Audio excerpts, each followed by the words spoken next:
नमस्कार दोस्तों, स्वागत है आपका आज के मुख्य समाचारों की वीडियो में। जी हां दोस्तों, यहां पर आपको देखने को मिलेगी सुबह से लेकर शाम तक की सारी के सारी बड़ी खबरें, मुख्य समाचार, ब्रेकिंग न्यूज अपडेट के रूप में। तो दोस्तों आपसे रिक्वेस्ट है इस वीडियो को ज़्यादा से ज़्यादा लाइक और शेयर करें। तो दोस्तों जानते हैं आज की पहली बड़ी खबर। प्रधानमंत्री नरेंद्र मोदी गांवों के लिए लॉन्च करेंगे स्वामित्व योजना, 1.32 लाख लोगों को होगा फायदा। जी हां दोस्तों, प्रधानमंत्री नरेंद्र मोदी रविवार को स्वामित्व योजना को लॉन्च करेंगे। इस योजना के तहत प्रॉपर्टी कार्ड्स को भौतिक रूप से बांटा जाएगा। पीएम मोदी इस स्कीम को वीडियो कॉन्फ्रेंसिंग के जरिए लॉन्च करेंगे। प्रधानमंत्री कार्यालय ने शुक्रवार को इसे ग्रामीण भारत के लिए ऐतिहासिक कदम बताया है। इस योजना के लॉन्च होने के बाद ग्रामीण क्षेत्र के लोग किसी भी तरह के लोन या वित्तीय लाभ लेने के लिए फाइनेंशियल एसेट के तौर पर अपनी प्रॉपर्टी का इस्तेमाल कर सकेंगे। पीएमओ द्वारा दी गई जानकारी के मुताबिक योजना के तहत 1.32 लाख लोगों को अपनी जमीन के कागज एक एसएमएस लिंक के जरिए डाउनलोड कर सकेंगे। पहले चरण में योजना का लाभ 6 राज्यों के 763 गांवों को मिलेगा। जिन राज्यों में इस योजना का लाभ मिलेगा उनमें उत्तर प्रदेश, हरियाणा, महाराष्ट्र, मध्य प्रदेश, उत्तराखंड और कर्नाटक शामिल हैं। इसके बाद दोस्तों जानते हैं अगली खबर। अर्नब गोस्वामी की बड़ी मुश्किलें, रिपब्लिक टीवी के इस अधिकारी को पुलिस ने बुलाया। जी हां दोस्तों, टीआरपी स्कैम ने रिपब्लिक टीवी के संस्थापक अर्नब गोस्वामी की मुश्किलें बढ़ा दी है। रिपब्लिक टीवी के सीएफओ को समन भेजकर मुंबई क्राइम ब्रांच ने शनिवार को पेश होने के लिए कहा है।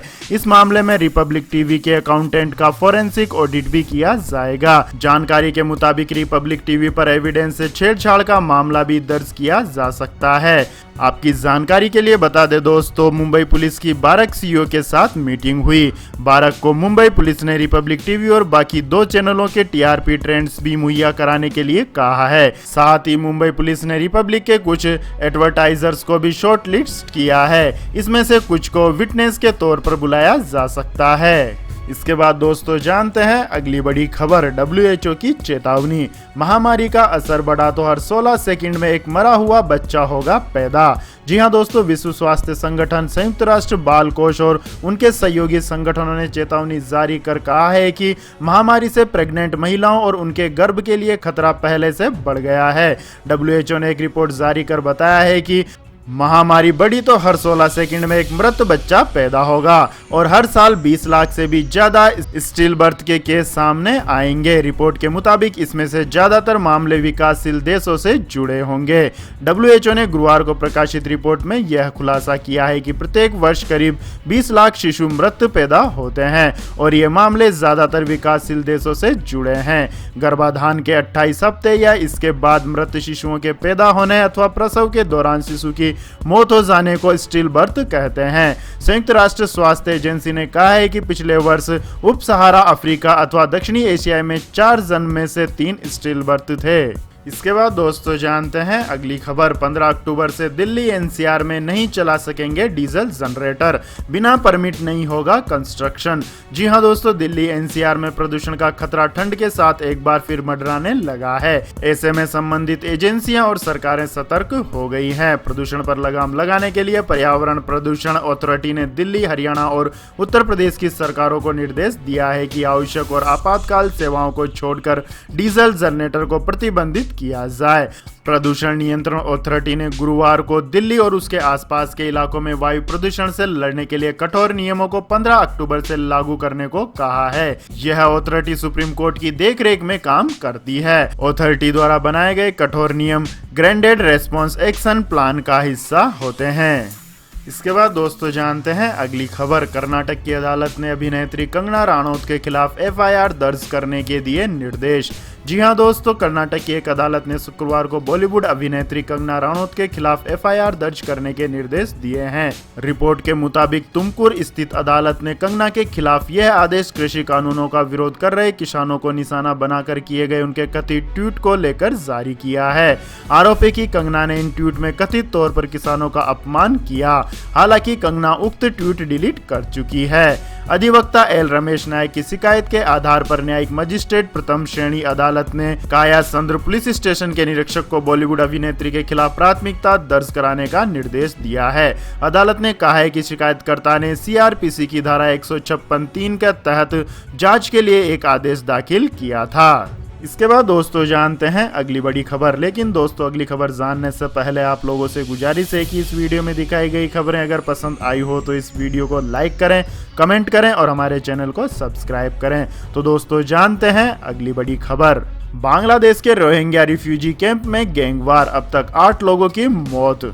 जी हां दोस्तों, दक्षिणी बांग्लादेश में रोहिंग्या शरणार्थी शिविरों में आपराधिक हथियारबंद समूहों के बीच गुरुवार को गैंगवार हुआ। इसमें अब तक 8 लोगों की मौत की खबर है, जबकि घटना के बाद हजारों लोगों को भागने पर मजबूर होना पड़ा। पुलिस और मानवतावादी कार्यकर्ताओं ने इसकी जानकारी दी। समाचार एजेंसी के मुताबिक दक्षिणी बांग्लादेश में रोहिंग्या शरणार्थी शिविरों में आपराधिक हथियारबंद समूहों के बीच हुए गैंगवार ने हजारों लोगों को भागने पर मजबूर कर दिया है। जानकारी के मुताबिक इस दौरान 8 लोगों को जान गंवानी पड़ी है। अधिकारियों ने गोलीबारी, आगजनी और अपहरण की घटनाओं के बाद 12 लोगों को गिरफ्तार किया है। इसके बाद दोस्तों जानते हैं अगली खबर। भारत की ये कंपनी बनी दुनिया की सबसे मूल्यवान आईटी कंपनी, एसेंचर को छोड़ा पीछे। जी हां दोस्तों, टाटा समूह की प्रमुख फर्म टाटा कंसल्टेंसी सर्विस पहली बार विश्व की सबसे ज्यादा मूल्यवान सूचना प्रौद्योगिकी कंपनी बन गई है। टाटा की इस कंपनी ने एसेंचर को पीछे छोड़कर यह उपलब्धि हासिल की है। टीसीएस का बाजार पूंजीकरण गुरुवार को एक्सचेंजर से $143.1 बिलियन पूंजीकरण की तुलना में $144.7 बिलियन था। बीते दिन को टीसीएस के शेयर 3.9% तक की तेजी के साथ 2825 रुपए के रेट पर बंद हुए, लेकिन शुक्रवार को 1% की कमजोरी के साथ 2792 रुपए पर खुला। इसके बाद दोस्तों रुक करते हैं अगली खबर का। चीन के खिलाफ अमेरिका की एक और कार्यवाही, 5 बड़ी कंपनियों पर लगाया बैन। जी हां दोस्तों, डोनाल्ड ट्रंप प्रशासन ने चीन पर एक बड़ा एक्शन लिया है। दरअसल ट्रंप प्रशासन ने चीनी कंपनियों के खिलाफ नया आयात प्रतिबंध लगाया है। ट्रंप प्रशासन का आरोप है कि चीन के पश्चिम सिंजियांग क्षेत्र में जिन प्रोडक्ट्स का उत्पादन होता है, वहां के कैंपों में लोगों से गुलामी या यूं कहें कि जबरन बंधुआ मजदूर बनाकर काम कराया जाता है। अमेरिका ने चीन के पश्चिमी सिंजियांग प्रांत के जिन सामानों को प्रतिबंधित किया है, उनमें संदिग्ध सामूहिक जेल शिविरों के उत्पाद भी शामिल हैं। हाल ही के दिनों में अमेरिका ने चीन के खिलाफ तमाम कड़े कदम उठाए हैं। इसके बाद ट्रंप प्रशासन ने ड्रैगन के खिलाफ एक नया यूएस ट्रेंड एक्शन लिया है। अमेरिका ने सिंजियांग क्षेत्र में मानवाधिकारों के हनन के आरोपों को ध्यान में रखते हुए यह कार्यवाही की है। नए एक्शन में अमेरिका ने चीनी अधिकारियों और व्यवसायियों को टारगेट किया है। इसके बाद दोस्तों जानते हैं अगली खबर। महिंद्रा ने ग्राहकों को दिया त्योहारी तोहफा, कस्टमर्स को फ्री में दे रहा है 1 लाख रुपए का इंश्योरेंस। जी हां दोस्तों, महिंद्रा मेगा फेस्टिवल ऑफर के तहत बोलेरो की पिकअप रेंज के ग्राहकों के लिए 1 लाख रुपए का फ्री कोरोना इंश्योरेंस दे रही है। इस इंश्योरेंस में ग्राहक पति पत्नी और 2 बच्चे शामिल होंगे। आपको बता दें कि फ्री इंश्योरेंस का ऑफर 1 अक्टूबर से 30 नवंबर तक लागू रहेगा। इंश्योरेंस लेने के लिए ग्राहक को अपने और अपने परिवार के सदस्यों के नाम, जन्म तिथि और पते के साथ पंजीकरण करना होगा। ड्राइवर और उनके परिवार के सदस्यों को कोविड-19 पॉजिटिव पाए जाने पर उनके हॉस्पिटलाइजेशन या होम क्वारंटाइन की स्थिति में उनके द्वारा इस स्वास्थ्य बीमा का उपयोग किया जा सकता है। फ्री इंश्योरेंस 1 लाख रुपए तक के लिए फ्लोटर हेल्थ इंश्योरेंस कवर है, जिसमें ग्राहक, उनकी दंपत्ति और ग्राहक के 2 बच्चे तक कवर होंगे। यह इंश्योरेंस नई गाड़ी की खरीद की तारीख से 9.5 महीने की अवधि के लिए मान्य रहेगा। इसके बाद दोस्तों जानते हैं अगली खबर। बिकने जा रहा है देश का यह प्राइवेट बैंक। जी हां दोस्तों, क्लिक्स ग्रुप संकट से जूझ रहे लक्ष्मी विलास बैंक को खरीदने जा रही है। इसकी प्रक्रिया शुरू हो गई है। मीडिया रिपोर्ट्स के मुताबिक क्लिक्स ग्रुप ने इसको लेकर नॉन बाइंडिंग ऑप्शन पेश किया है। लक्ष्मी विलास बैंक ने कहा है कि उसे क्लिक्स ग्रुप से इंडिकेटिव नॉन बाइंडिंग ऑफर मिला है। अंग्रेजी के बिजनेस अखबार इकोनॉमिक टाइम को सूत्रों ने बताया कि इसके बाद दोनों पक्षों के बीच बातचीत का सिलसिला शुरू हो सकता है। इससे लक्ष्मी विलास बैंक की स्थिति जल्द ठीक होने की उम्मीद जगी है। बैंक को अभी 2,500 करोड़ रुपए की पूंजी की जरूरत है, जिसमें से 500 से 700 करोड़ रुपए उसे बिजनेस के विस्तार के लिए चाहिए।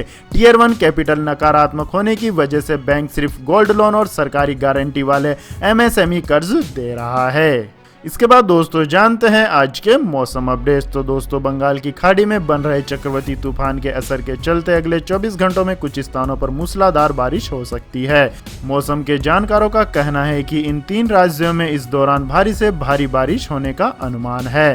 स्काईमेट वेदर के पूर्वानुमान के अनुसार आंध्र प्रदेश, तेलंगाना और महाराष्ट्र में कुछ स्थानों पर भारी से बहुत भारी वर्षा होने की आशंका है। भारतीय मौसम विज्ञान विभाग की ओर से अनुमान जताया गया है कि आगामी सप्ताह 15 से 17 अक्टूबर के बीच दिल्ली एनसीआर में हल्की बारिश भी हो सकती है।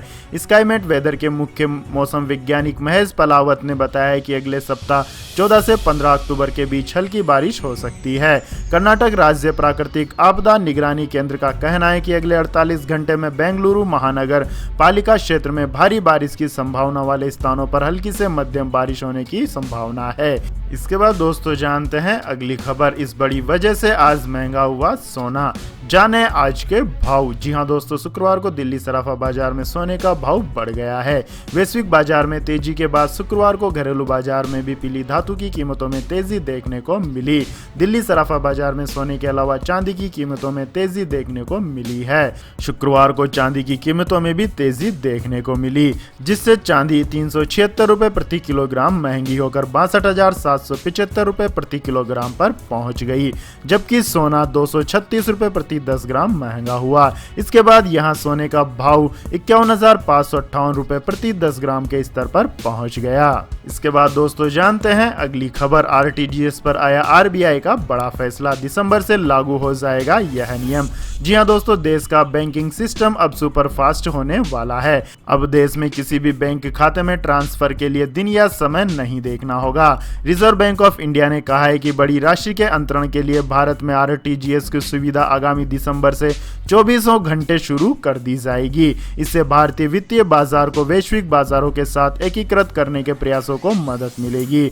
आपको बताते चले कि आरटीजीएस अभी केवल बैंकों के सभी कार्य दिवसों में सुबह 7 बजे से शाम 6 बजे तक खुला रहता है। इसके बाद दोस्तों रुक करते हैं अगली खबर का। धूम्रपान करते हो तो हो जाएं सावधान, लाइफ इंश्योरेंस के लिए चुकाना पड़ेगा अधिक प्रीमियम।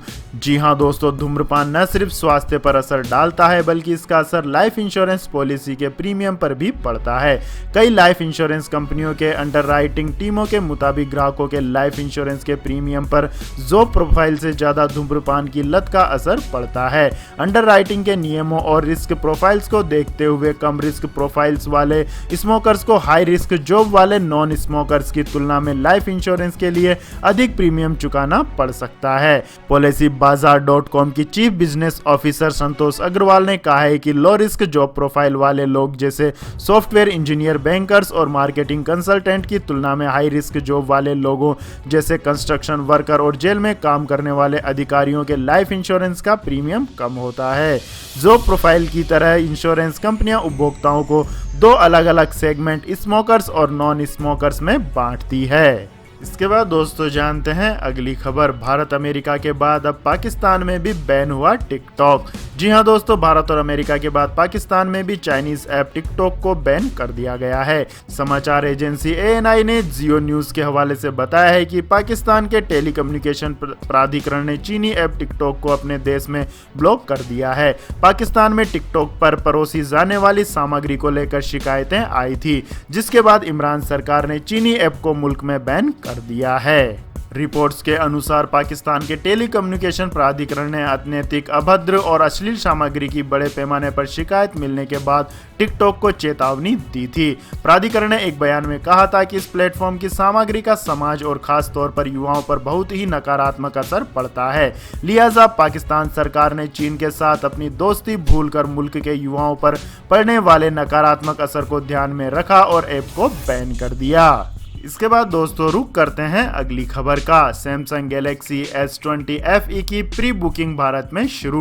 कंपनी ऑफर कर रही है 8,000 रुपए तक के बेनिफिट। जी हां दोस्तों, सैमसंग के latest smartphone Galaxy S20 FE की भारत में प्री बुकिंग शुरू हो गई है। स्मार्टफोन की प्री बुकिंग करने वाले ग्राहकों को 8,000 रुपए तक के बेनिफिट दिए जाएंगे। इसमें सैमसंग ई स्टोर पर मिलने वाले 4,000 रुपए के बेनिफिट्स और 3,000 रुपए का अपग्रेड बोनस और HDFC बैंक कार्ड का 4,000 रुपए का कैशबैक शामिल है। ग्राहक सैमसंग गैलेक्सी S20 FE को samsung.com से लॉग इन करके या फिर सैमसंग की ऑफिशियल वेबसाइट पर विजिट करके बुक करा पाएंगे। गैलेक्सी S20 FE को भारत में 49,999 रुपए में लॉन्च किया गया है। फोन 5 कलर वेरिएंट और एक प्रीमियम हेज फिनिश में आता है। इस फ्लैगशिप स्मार्टफोन में 120 hertz refresh rate, 30x space zoom और 450 mAh बैटरी के साथ वायरलेस चार्जिंग मिलता है। Phone single storage variant 8GB plus 128GB में आएगा। सैमसंग गैलेक्सी S20 FE में 6.5 इंच की फुल HD प्लस इन्फिनिटी और डिस्प्ले दी गई है। फोन की डिस्प्ले 120 हर्ट रिफ्रेशन रेट के साथ 20:9 एस्पेक्ट रेशो के साथ आएगी। डिस्प्ले को कॉर्नर गोरिल्ला ग्लास 3 का प्रोटेक्शन दिया गया है। तो यह थी दोस्तों आज की सभी महत्वपूर्ण बड़ी खबरें। तो दोस्तों आपको हमारा ये वीडियो कैसा लगा कमेंट करके जरूर बताएं और हमारे इस वीडियो को अधिक से अधिक लाइक और शेयर करें। साथ ही हमारे चैनल को सब्सक्राइब करके बेल आइकन का बटन भी दबा लें। धन्यवाद। जय हिंद, जय भारत, वंदे मातरम।